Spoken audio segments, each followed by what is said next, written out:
നമസ്കാരം. ഗുസ്തി താരം വിനേഷ് ഫോഗട്ട് ഇന്ന് കോൺഗ്രസിൽ അംഗത്വമെടുക്കും. ഹരിയാനയിലെ നിയമസഭാ തിരഞ്ഞെടുപ്പ് മുന്നിൽ കണ്ടാണ് ഇന്ന് തന്നെ പാർട്ടിയിൽ ചേരാൻ താരം തീരുമാനിച്ചതെന്നാണ് പുറത്തുവരുന്ന വിവരം. മറ്റൊരു ഗുസ്തി താരമായ ബജ്രംഗ് പൂനിയയും കോൺഗ്രസിൽ അംഗമാകും. കഴിഞ്ഞ ദിവസം ഇരുവരും ലോക്സഭാ പ്രതിപക്ഷ നേതാവ് രാഹുൽ ഗാന്ധിയുമായി കൂടിക്കാഴ്ച നടത്തിയിരുന്നു. ഇതോടെയാണ് പാർട്ടി പ്രവേശനം സംബന്ധിച്ച് അഭ്യൂഹങ്ങൾ ഉയർന്നത്. നിയമസഭാ തിരഞ്ഞെടുപ്പ് നടക്കാനിരിക്കുന്ന ഹരിയാനയിൽ വിനേഷ് കോൺഗ്രസ് സ്ഥാനാർത്ഥിയാകുമെന്ന് ഉറപ്പായിട്ടുണ്ട്. ഇക്കാര്യത്തിലും ഔദ്യോഗിക പ്രഖ്യാപനം ഉടൻ ഉണ്ടാകുമെന്നാണ് വിവരം.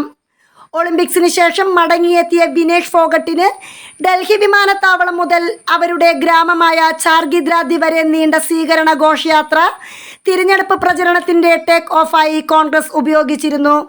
സ്വീകരണ പരിപാടികളിലെ ജനക്കൂട്ടത്തെ വോട്ടാക്കാനാണ് കോൺഗ്രസ് ശ്രമം. News desk മലയാളാക്ഷരം.